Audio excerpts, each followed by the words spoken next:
혼란스러운 유대 지방의 질서 유지를 위해 제국의 권위에 의해 임명된 로마 총독 본디오 빌라도는 그날 아침, 그날은 아무것도 평범하지 않을 거라는 암울한 예감에 잠에서 깼습니다. 이른 아침 예루살렘 지붕 위로 해가 완전히 떠오르기도 전에 제사장들과 장로들 그리고 경비병들의 행렬이 족쇄를 찬 죄수를 빌라도 앞으로 데려왔습니다. 그의 얼굴은 멍으로 뒤덮였고 옷은 땀과 먼지로 얼룩져 있었습니다. 많은 사람들에게 예언자, 치유자 그리고 교사로 알려진 나사렛 예수가 이제 그 땅에서 가장 강력한 권위자 앞에 서 있었습니다. 종교 지도자들은 예수를 신성모독죄와 하나님의 아들이라고 주장한다는 혐의로 고발했습니다. 빌라도는 이미 예수님의 놀라운 행적에 대한 소문을 들었습니다. 감탄과 불신이 뒤섞인 이야기들이었습니다. 어떤 이들은 그가 죽은 자를 살리고 음식을 풍성하게 하고 눈먼 자에게 시력을 주었으며 종교 제도의 위선을 담대하게 비난했다고 말했습니다. 어떤 이들은 그를 로마에 대한 반란을 선동할 수 있는 위험한 사기꾼이라고 불렀습니다. 침묵을 지키는 그 평온한 모습에 빌라도는 마치 폭풍우가 몰아치듯 긴장감이 고조되는 것을 느꼈습니다. 군중은 안토니아 요새 밖에 모여 고발을 외치며 신속한 판결을 요구했습니다. 종교 지도자들은 교묘한 논리로 그를 압박했습니다. 그들은 예수가 신성 모독자일 뿐만 아니라 정치적 선동가, 즉 카이사르의 권위를 위협하는 왕이라는 칭호를 사칭하는 자라고 주장했습니다. 그러나 빌라도는 그들의 계략을 간파했습니다. 그들은 로마의 사법 체계를 이용하여 골칫거리인 적을 제거하고 있었습니다. 그는 마음속 깊이 이 사람이 사형을 선고받을 만한 어떤 죄도 지은 적이 없다는 것을 알고 있었습니다. 하지만 그 분위기에는 그를 불안하게 만드는 무언가가 있었습니다. 통제력을 잃을지도 모른다는 두려움, 단 한 번의 잘못된 결정이 온 도시를 불태울지도 모른다는 두려움이었습니다. 빌라도가 재판석에 앉자 그의 마음은 정의감과 정치적 계산 사이에서 갈팡질팡했습니다. 군중의 함성은 증오와 광신이 뒤섞인 채 더욱 커졌습니다. 십자가에 못 박아라, 십자가에 못 박아라 라는 외침이 돌로 된 복도에 울려 퍼져 그 책임의 무게를 견딜 수 없게 만들었습니다. 로마 통치자는 자신이 역사상 가장 논란이 많은 결정의 주인공이 될지도 모른다는 예감을 느꼈습니다. 예수님의 운명은 단순한 법적 사건이 아니었습니다. 그것은 세대를 관통하는 영적 도덕적 분수령이었습니다. 그리고 빌라도는 마음속 깊이 어떤 판결을 내리든 그 선택을 완전히 떨쳐낼 수 없을 것임을 깨달았습니다. 군중의 압력이 거세지고 거의 비이성적인 열광에 직면하자 빌라도는 이 결정의 짐을 혼자 짊어지지 않기 위한 방법을 궁리하기 시작했습니다. 처음부터 그는 사형 선고를 뒷받침할 만한 정당한 증거가 없다는 것을 분명히 알고 있었습니다. 그래서 그는 첫 번째 전략을 택했습니다. 바로 예수를 갈릴리의 통치자이자 유월절 명절을 맞아 예루살렘에 있던 헤롯 안티파스에게 보내는 것이었습니다. 빌라도는 헤롯이 예수와 같은 지역 출신이므로 예수를 재판할 자격이 있다고 스스로 선언하여 이 감당할 수 없는 책임을 자신에게서 덜어낼 수 있을 것이라고 생각했습니다. 하지만 계략은 실패했습니다. 기적을 보고 싶어 호기심이 생긴 헤롯은 예수를 신문하고 조롱하며 모욕했지만 정죄할 근거를 찾지 못했습니다. 그래서 그는 예수를 진홍색 옷을 입혀 빌라도에게 돌려보내며 상황의 어리석음을 드러냈습니다. 군중은 진정되기는커녕 더욱 격분했습니다. 종교 지도자들은 빌라도가 그들이 기대하는 형벌을 내리지 않으면 반란에 가담할 것이라는 암시로 계속해서 백성을 선동했습니다.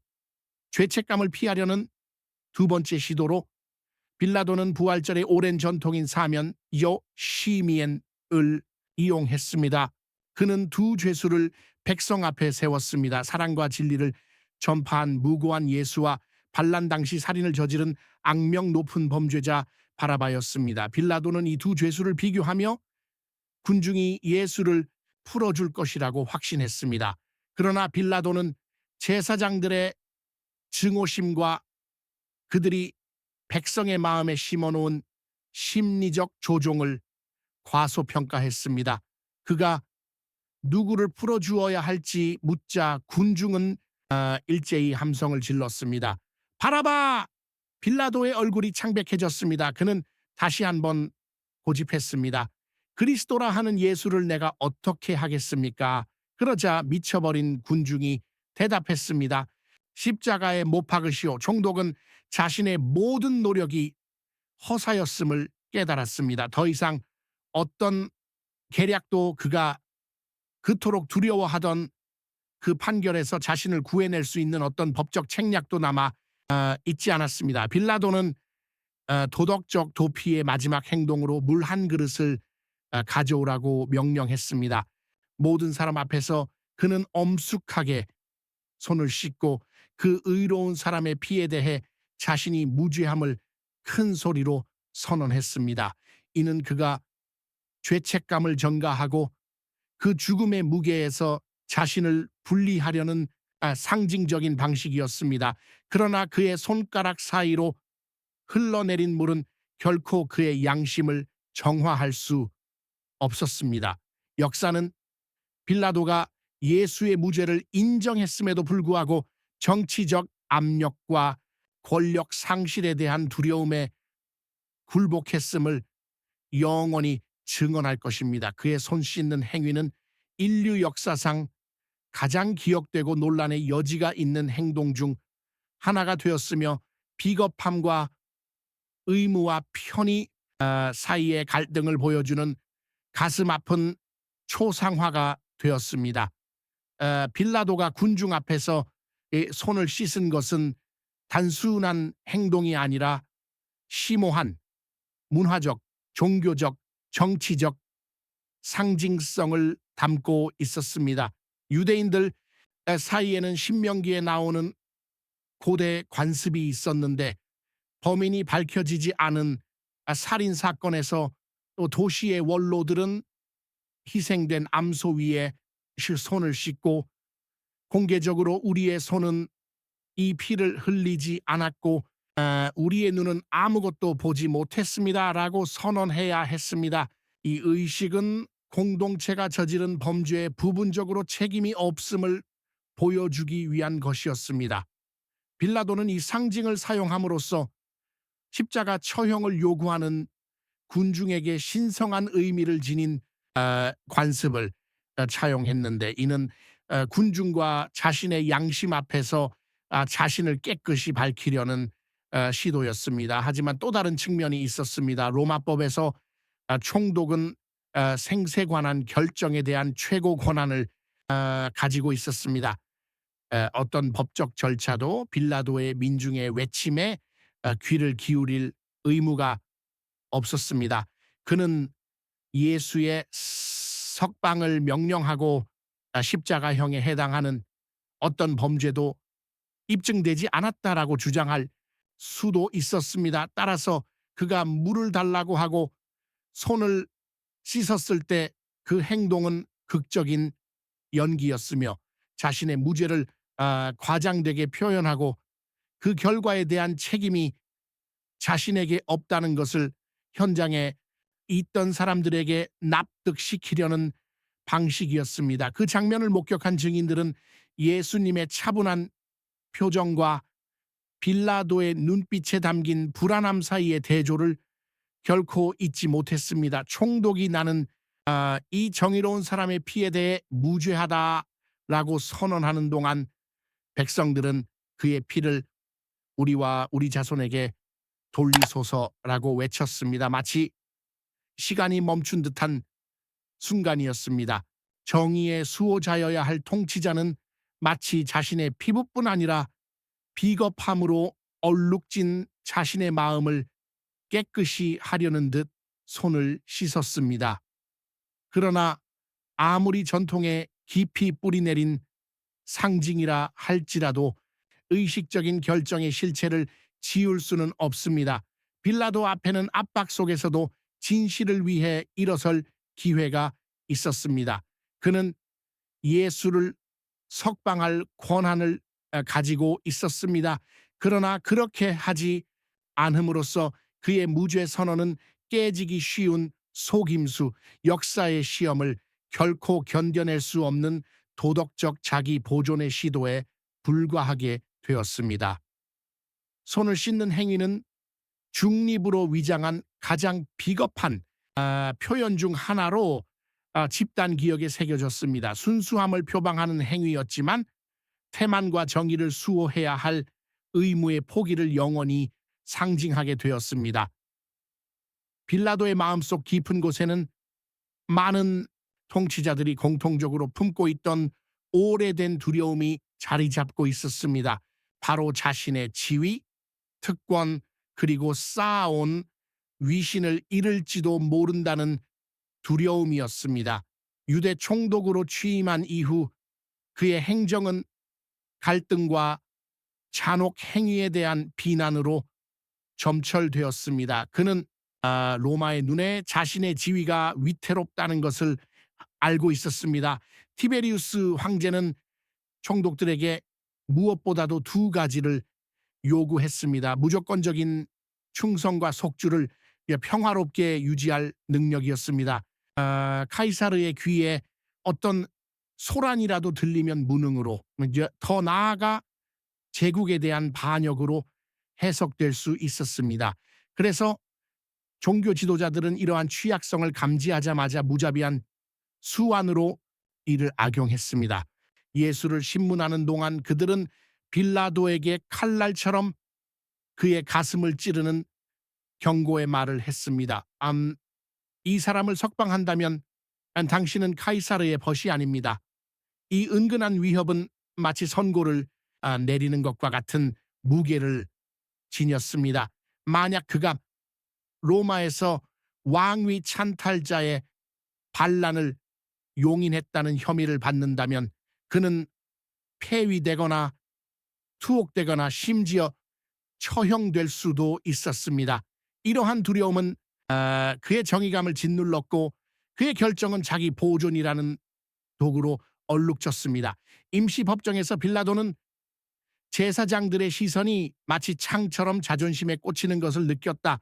그는 군중이 폭동을 일으켜 도시를 불태울 수 있다는 것을 알고 있었다. 자신의 이름이 반역자의 공범으로 고발되는 것을 보는 것은 무고한 사람을 정죄하는 수치심보다 더 견딜 수 없었다. 아내가 저 의로운 사람과는 아무 상관도 하지 마시오. 오늘 밤 꿈에서 그 사람 때문에 많은 고통을 겪었소. 라는 메시지를 보낼 때마다 그의 내면의 갈등은 커져갔다. 그러나 스캔들, 권력 상실, 그리고 대중의 분노에 대한 두려움은 더욱 커져갔다. 빌라도가 마침내 예수님을 채찍질하고 고문하라고 명령했을 때 그는 나사렛 사람이 죄가 있다고 믿었기 때문이 아니라 자신을 구하기 위해 무고한 사람을 희생하는 편이 낫다고 생각했기 때문입니다. 그의 행동은 진실보다 정치를, 정의보다 편의를 중시하는 것이었습니다. 로마 총독의 가슴속에서는 자신의 권위가 무너지는 것을 보는 공포 때문에 이성의 목소리가 침묵했습니다. 그 순간 그는 인류 역사상 가장 큰 정의의 오류의 주인공으로서 아시암 자신의 운명을 결정지었습니다. 그것은 단순한 행정적 결정이 아니었습니다. 자신의 지위를 잃을까 두려워하는 사람의 인격이 얼마나 연약한지를 보여주는 행위였습니다. 후세는 비난받을까 두려워 훗날 수십억 명이 세상의 구세주로 인정하게 될 사람을 단죄하기로 결심한 그 남자를 결코 잊지 못할 것입니다. 빌라도는 자신의 결정이 불가피하다고 아무리 애써도 양심의 끊임없는 목소리를 잠재울 수 없었습니다. 그 격동의 아침은 시간이 지울 수 없는 상처처럼 그의 기억 속에 깊이 새겨져 있었습니다. 최후의 선고를 내리기도 전에 그는 이미 돌이킬 수 없는 일을 저지르려 하고 있음을 직감했습니다. 마태복음에 따르면 빌라도는 재판을 주재하던 중 아내 클라우디아 프로쿨라에게서 긴급한 메시지를 받았습니다. 그 메시지는 고뇌로 가득 차 있었습니다. 저 의로운 사람에게 아무 상관도 하지 마시오. 오늘 꿈의 그 사람 때문에 내가 많은 고통을 겪었소. 당시 문화권에서는 꿈이 신의 징조로 여겨졌습니다. 많은 사람들은 심지어 신비로운 존재가 꿈을 통해 경고를 보낼 수 있다라고 믿었습니다. 이 메시지를 받자 빌라도는 가슴을 불꽃처럼 꿰뚫는 공포를 느꼈습니다. 그는 다시 눈앞에 있는 죄수를 바라보았고 그 평온한 얼굴은 바깥의 소란과 그의 가슴을 갉아먹는 불안과는 극명한 대조를 이루었습니다. 마치 상처받고 굴욕을 당한 이 남자가 결코 완전히 이해할 수 없는 무언가를 알고 있는 것 같았습니다. 그가 예수님께 던진 모든 질문에 침묵이 흐르거나 이상하고 거의 당혹스러울 정도로 권위 있는 답변이 돌아왔습니다. 빌라도가 예수님께 왕이냐고 물었을 때 내 나라는 이 세상에 속하지 아니하니라 라는 대답은 정치적 음모자의 선언이 아니라 인간 이성의 한계를 뛰어넘는 초월적인 진리의 주장처럼 들렸습니다. 총독은 매 순간 자신이 평범한 범죄자를 상대하고 있는 것이 아니라는 것을 깨달았습니다. 이름 붙일 수 없는 존재, 그의 이해를 뛰어넘고 그의 판단의 기반을 뒤흔드는 무언가가 있었습니다. 그럼에도 불구하고 권력과 명예를 잃을지도 모른다는 두려움이 양심의 소리보다 더 크게 울려 퍼졌습니다. 비록 이 결정이 자신이 어느 정도는 정의라고 존중해온 모든 것을 훼손한다고 느꼈지만 빌라도는 손을 씻고 예수님을 사형 집행인에게 넘겼습니다. 이는 자신의 양심의 가책을 달래려는 필사적인 시도였습니다. 그러나 결국 군중이 해산되고 뜰이 다시 고요해졌을 때 그의 마음은 결코 사라지지 않을 불안함으로 가득 차 있었습니다. 빌라도는 생의 마지막 순간까지 그 재판의 그림자를 짊어지고 살았다고 합니다.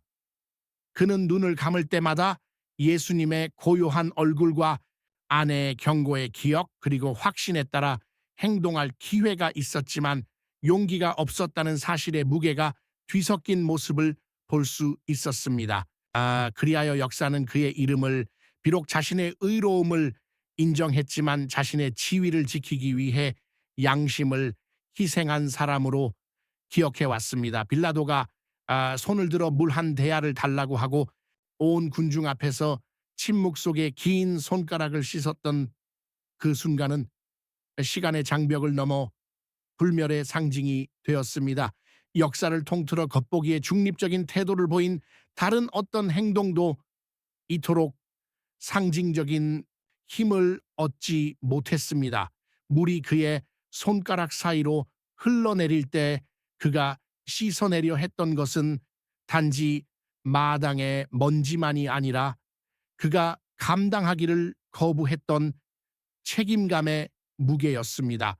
바로 그 순간 수세기 동안 울려 퍼지는 손 씻기라는 표현이 탄생했습니다. 그 이후로 누군가가 명백한 불의에 직면하여 비난을 피하려 하거나 타인의 고통에 눈을 감는다면 우리는 그들을 빌라도처럼 손을 씻는다라고 말합니다.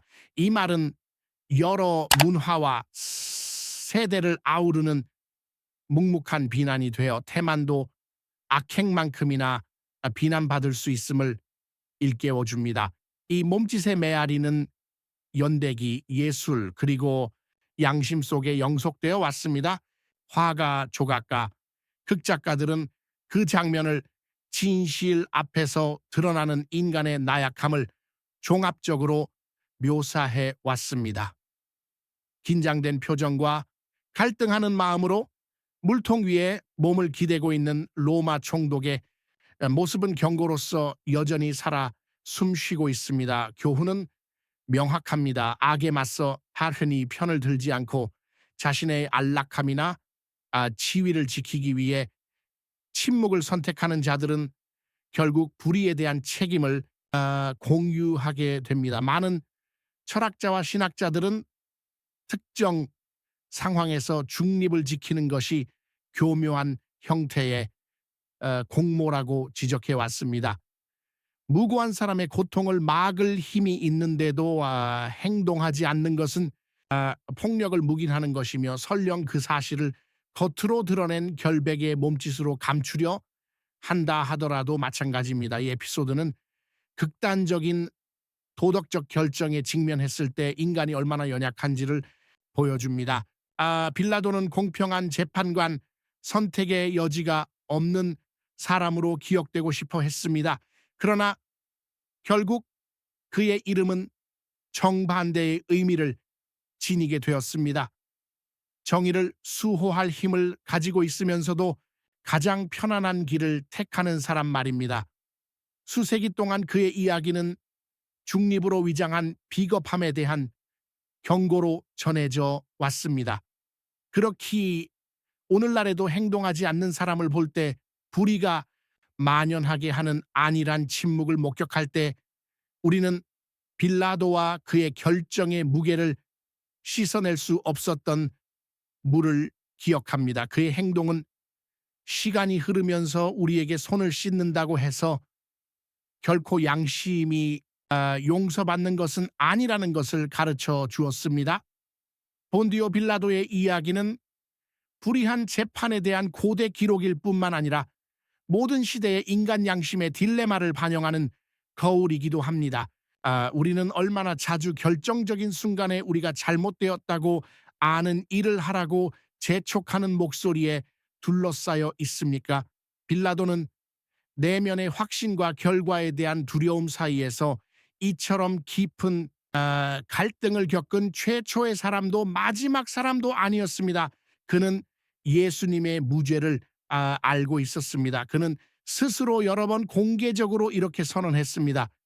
나는 이 사람에게서 아무 죄도 찾지 못했습니다. 그러나 그는 군중에게 굴복하여 황제와 종교 지도자들 앞에서 자신의 명예를 지키기로 했습니다. 이러한 태도는 누군가가 자신의 이미지를 지키고 불편을 피하고 권력을 유지하기 위해 매일 얼마나 많은 원칙을 희생하는지 생각하게 합니다. 빌라도는 모욕적인 말을 하거나 폭력을 설교하지 않았습니다. 그는 그저 침묵을 지키고 손을 씻었습니다. 그러나 이러한 침묵과 수동성은 의로운 사람의 운명을 결정지었고 그를 편의를 위해 진리를 바꾼 총독으로 낙인 찍었습니다. 수세기에 걸쳐 죄책감을 면제하는 상징적인 행위는 신중함으로 위장된 비겁함의 궁극적인 표상이 되어 왔습니다. 빌라도는 손을 씻음으로써 자신의 명예를 지킬 수 있다라고 믿었습니다. 그러나 실제로 그는 진정으로 지킬 수 있었던 유일한 것, 즉 하나님과 역사 앞에서의 자신의 정직함을 희생했습니다. 오늘날까지도 공감을 불러일으키는 교훈은 명확하면서도 불편합니다. 마음속 깊은 곳에서는 다수를 기쁘게 하고 양심을 저버린 채 의롭게 보이려고 애쓰는 것은 아무런 의미가 없다는 것입니다. 진정한 인격의 시험은 모든 것이 잘 풀릴 때가 아니라 명예, 인정 또는 안전을 잃을지라도 굳건히 서야 할 도전에 직면했을 때 찾아옵니다. 용기는 단순히 불구대천의 적에게 맞서는 것만이 아닙니다. 무엇보다도 주변 환경이 다른 것을 요구하는 것처럼 보일 때에도 자신의 원칙을 고수하는 것입니다. 빌라도에게는 그럴 기회가 있었습니다. 그는 집단적 증오에 맞서 무고한 사람을 변호한 사람으로 기억될 수도 있었습니다. 하지만 그는 공허한 몸짓과 말 뒤에 숨겨진 도덕적 나약함의 상징이 되었습니다. 이 이야기는 양심이란 부드럽게 말하지만 결코 침묵하지 않는 목소리라는 것을 일깨워 줍니다. 우리가 아무리 자신을 변호하고 정당화하려 해도 양심은 항상 네가 옳았다는 것을 알고 있었구나라고 말해 줄 것입니다. 어떤 의식도 어떤 행위도 어떤 정치적 연설도 진실을 저버린 오점을 씻어낼 수 없습니다. 갈등을 피하기 위해 자신의 원칙을 희생하는 자들은 자신의 존엄성을 포기하는 것입니다.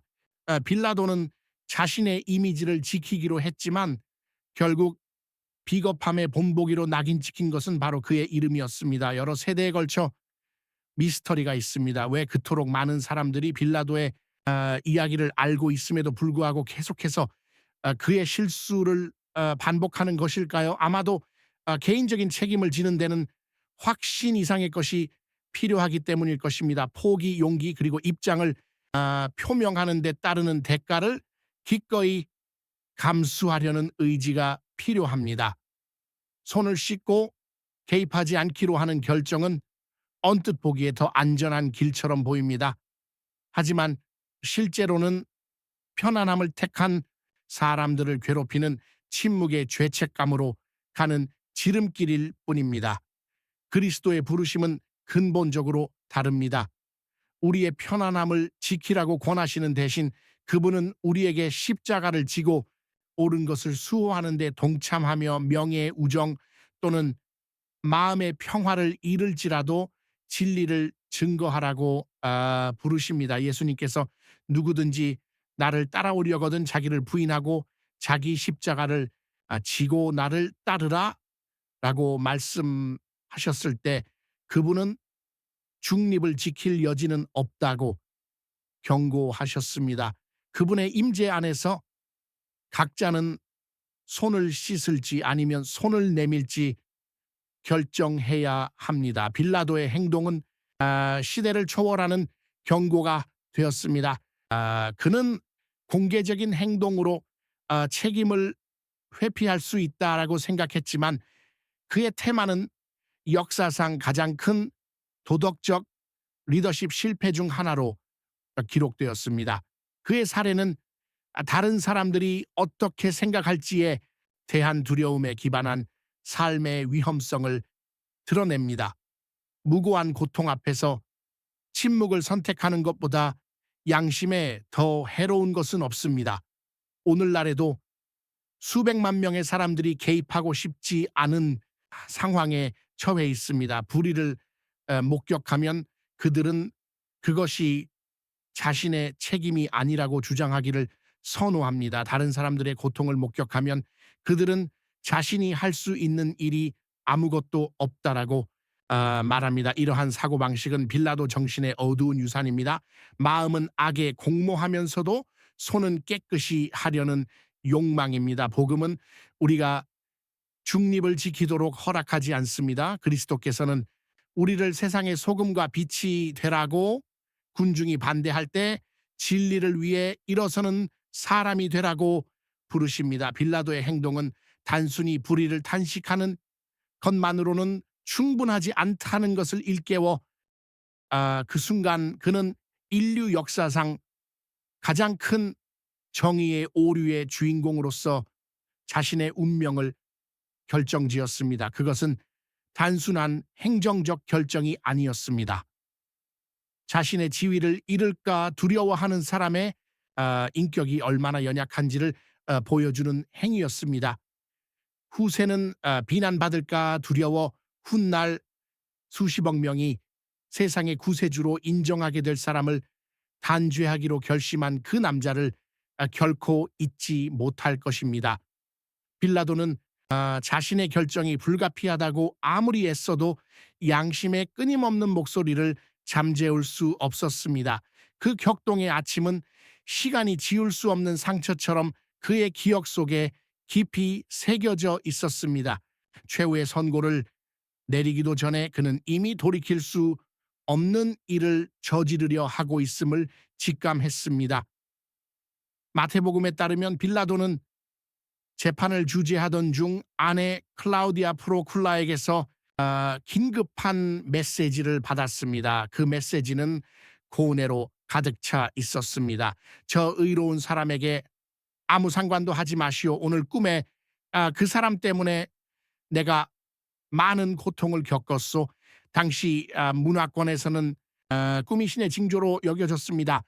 많은 사람들은 심지어 신비로운 존재가 꿈을 통해 경고를 보낼 수 있다라고 믿었습니다. 이 메시지를 받자 빌라도는 가슴을 불꽃처럼 꿰뚫는 공포를 느꼈습니다. 그는 다시 눈앞에 있는 죄수를 바라보았고 그 평온한 얼굴은 바깥의 소란과 그의 가슴을 갉아먹는 불안과는 극명한 대조를 이루었습니다.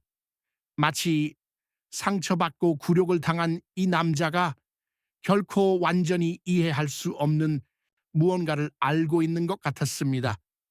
그가 예수님께 던진 모든 질문에 침묵이 흐르거나 이상하고 거의 당혹스러울 정도로 권위 있는 답변이 돌아왔습니다. 빌라도가 예수님께 왕이냐고 물었을 때 내 나라는 이 세상에 속하지 아니하니라라는 대답은 정치적 음모자의 선언이 아니라 인간 이성의 한계를 뛰어넘는 초월적인 진리의 주장처럼 들렸습니다. 총독은 매 순간 자신이 평범한 범죄자를 상대하고 있는 것이 아니라는 것을 깨달았습니다. 이름 붙일 수 없는 존재, 그의 이해를 뛰어넘고 그의 판단의 기반을 뒤흔드는 무언가가 있었습니다. 그럼에도 불구하고 권력과 명예를 잃을지도 모른다는 두려움이 양심의 소리보다 더 크게 울려 퍼졌습니다. 비록 이 결정이 자신이 어느 정도는 정의라고 존중해 온 모든 것을 훼손한다고 느꼈지만 빌라도는 손을 씻고 예수님을 사형 집행인에게 넘겼습니다. 이는 자신의 양심의 가책을 달래려는 필사적인 시도였습니다. 그러나 결국 군중이 해산되고 뜰이 다시 고요해졌을 때 그의 마음은 결코 사라지지 않을 불안함으로 가득 차 있었습니다. 빌라도는 생의 마지막 순간까지 그 재판의 그림자를 짊어지고 살았다고 합니다. 그는 눈을 감을 때마다 예수님의 고요한 얼굴과 아내의 경고의 기억 그리고 확신에 따라 행동할 기회가 있었지만 용기가 없었다는 사실의 무게가 뒤섞인 모습을 볼 수 있었습니다. 그리하여 역사는 그의 이름을 비록 자신의 의로움을 인정했지만 자신의 지위를 지키기 위해 양심을 희생한 사람으로 기억해 왔습니다. 빌라도가 손을 들어 물 한 대야를 달라고 하고 온 군중 앞에서 침묵 속에 긴 손가락을 씻었던 그 순간은 시간의 장벽을 넘어 불멸의 상징이 되었습니다. 역사를 통틀어 겉보기에 중립적인 태도를 보인 다른 어떤 행동도 이토록 상징적인 힘을 얻지 못했습니다. 물이 그의 손가락 사이로 흘러내릴 때 그가 씻어내려 했던 것은 단지 마당의 먼지만이 아니라 그가 감당하기를 거부했던 책임감의 무게였습니다. 바로 그 순간 수세기 동안 울려 퍼지는 손 씻기라는 표현이 탄생했습니다. 그 이후로 누군가가 명백한 불의에 직면하여 비난을 피하려 하거나 타인의 고통에 눈을 감는다면 우리는 그들을 빌라도처럼 손을 씻는다라고 말합니다. 이 말은 여러 문화와 세대를 아우르는 묵묵한 비난이 되어 태만도 악행만큼이나 비난받을 수 있음을 일깨워 줍니다. 이 몸짓의 메아리는 연대기, 예술 그리고 양심 속에 영속되어 왔습니다. 화가, 조각가, 극작가들은 그 장면을 진실 앞에서 드러나는 인간의 나약함을 종합적으로 묘사해 왔습니다. 긴장된 표정과 갈등하는 마음으로 물통 위에 몸을 기대고 있는 로마 총독의 모습은 경고로서 여전히 살아 숨쉬고 있습니다. 교훈은 명확합니다. 악에 맞서 편을 들지 않고 자신의 안락함이나 지위를 지키기 위해 침묵을 선택하는 자들은 결국 불의에 대한 책임을 공유하게 됩니다. 많은 철학자와 신학자들은 특정 상황에서 중립을 지키는 것이 교묘한 형태의 공모라고 지적해 왔습니다. 무고한 사람의 고통을 막을 힘이 있는데도 행동하지 않는 것은 폭력을 묵인하는 것이며, 설령 그 사실을 겉으로 드러낸 결백의 몸짓으로 감추려 한다 하더라도 마찬가지입니다. 이 에피소드는 극단적인 도덕적 결정에 직면했을 때 인간이 얼마나 연약한지를 보여줍니다. 빌라도는 공평한 재판관 선택의 여지가 없는 사람으로 기억되고 싶어 했습니다. 그러나 결국 그의 이름은 정반대의 의미를 지니게 되었습니다. 정의를 수호할 힘을 가지고 있으면서도 가장 편안한 길을 택하는 사람 말입니다. 수세기 동안 그의 이야기는 중립으로 위장한 비겁함에 대한 경고로 전해져 왔습니다.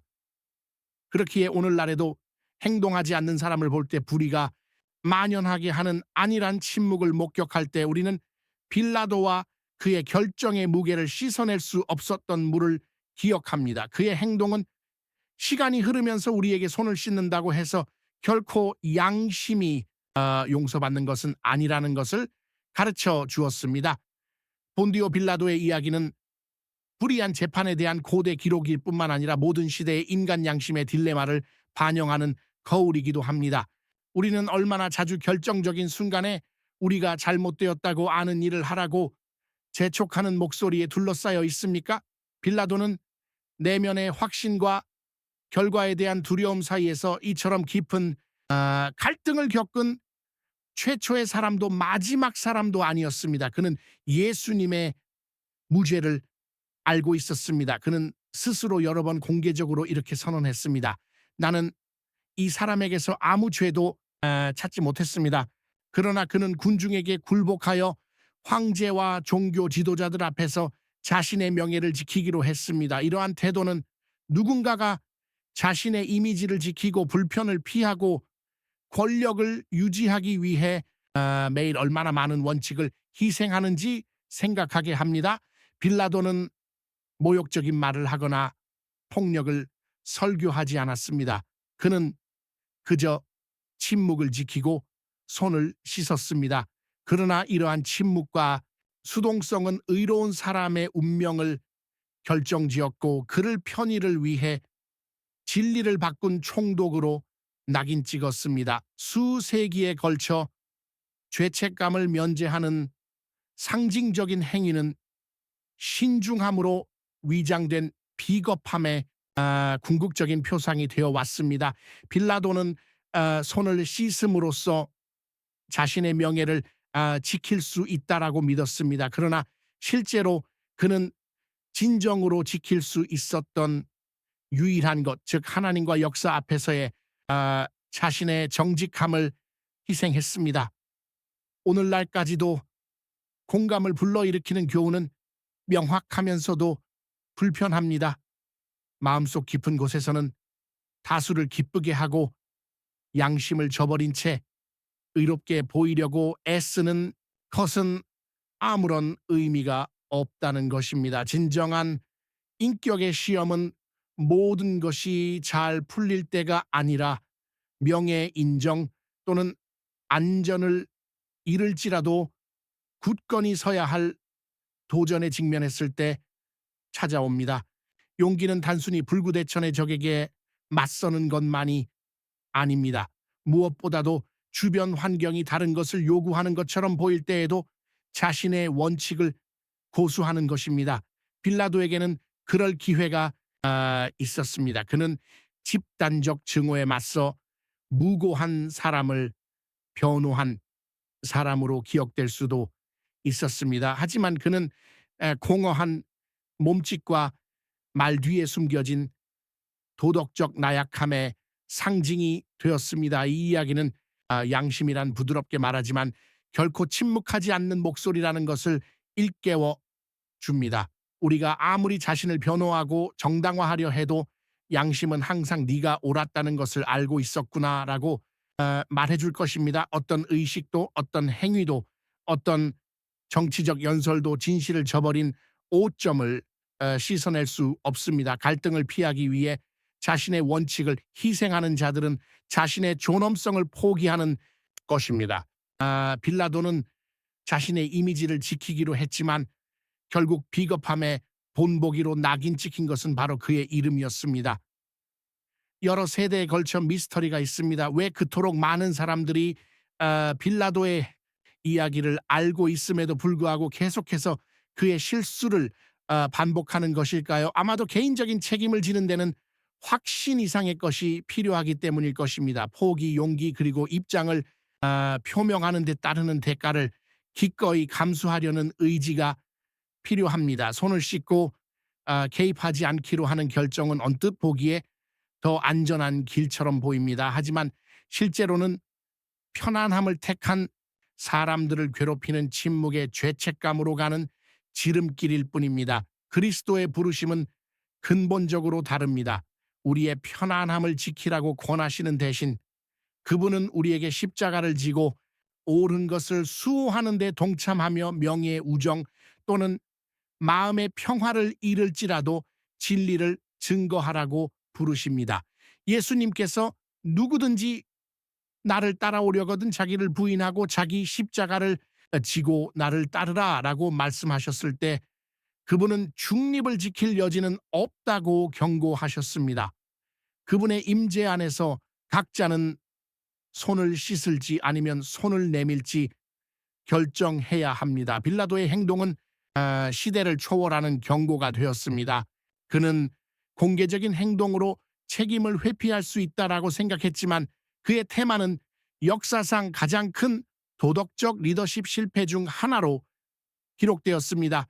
그의 사례는 다른 사람들이 어떻게 생각할지에 대한 두려움에 기반한 삶의 위험성을 드러냅니다. 무고한 고통 앞에서 침묵을 선택하는 것보다 양심에 더 해로운 것은 없습니다. 오늘날에도 수백만 명의 사람들이 개입하고 싶지 않은 상황에 처해 있습니다. 불의를 목격하면 그들은 그것이 자신의 책임이 아니라고 주장하기를 선호합니다. 다른 사람들의 고통을 목격하면 그들은 자신이 할 수 있는 일이 아무것도 없다라고 말합니다. 이러한 사고방식은 빌라도 정신의 어두운 유산입니다. 마음은 악에 공모하면서도 손은 깨끗이 하려는 욕망입니다. 복음은 우리가 중립을 지키도록 허락하지 않습니다. 그리스도께서는 우리를 세상의 소금과 빛이 되라고 군중이 반대할 때 진리를 위해 일어서는 사람이 되라고 부르십니다. 빌라도의 행동은 단순히 불의를 탄식하는 것만으로는 충분하지 않다는 것을 일깨워 줍니다. 행동하는 것이 필수적입니다. 진실과 생명이 걸려 있을 때 양심과 믿음을 가진 사람들에게는 손을 씻지 않는 것이 최소한의 의무입니다.